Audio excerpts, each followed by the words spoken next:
Malayalam big boss season 7 ലൈവിൽ ഇപ്പോൾ നടന്നുകൊണ്ടിരിക്കുന്നത് നമ്മുടെ നൂറേൻ്റെ അടുത്തേക്ക് ബിന്നി നീങ്ങി നീങ്ങി ഇരിക്കുകയാണ്. നൂറയ്ക്ക് ഇപ്പോൾ 2-3 ദിവസമായി നല്ല ഭാഗ്യമാണ്. ആ ഭാഗ്യം കുറിച്ച് എനിക്കും കൂടെ കിട്ടട്ടെ എന്ന് പറഞ്ഞുകൊണ്ട് അടുത്തേക്ക് ഇരിക്കുകയാണ്. എനിക്ക് 2 ദിവസം കൂടി ഇവിടെ നിൽക്കാനാണെന്ന് ബിന്നി തമാശയ്ക്ക് പറയുന്നുണ്ട്.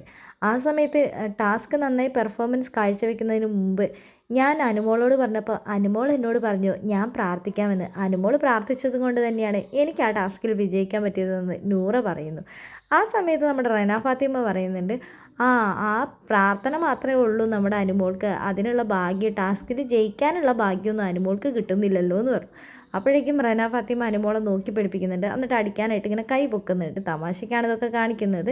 അപ്പോൾ ഞാൻ അങ്ങനെയല്ല പറഞ്ഞത്, ഞാൻ പറഞ്ഞത് ഇങ്ങനെയാണ്, അനുമോള് ടാസ്കിലൊന്നും വിജയിക്കാൻ പറ്റിയിട്ടില്ലല്ലോ, ടാസ്ക് എല്ലാം ഒന്ന് കറക്റ്റായിട്ട് കംപ്ലീറ്റ് ചെയ്യാനും ജയിക്കാനൊന്നും പറ്റിയിട്ടില്ലല്ലോ. നൂറയ്ക്ക് അങ്ങനെയല്ലല്ലോ, നൂറിപ്പം പെർഫോമൻസ് കാഴ്ചവെച്ചല്ലോ, ഇനി നൂറയ്ക്ക് 3 ആഴ്ച ഇവിടെ സുഖമായിട്ട് കഴിയാലോ എന്ന് റെന ഫാത്തിമ പറയുന്നുണ്ട്.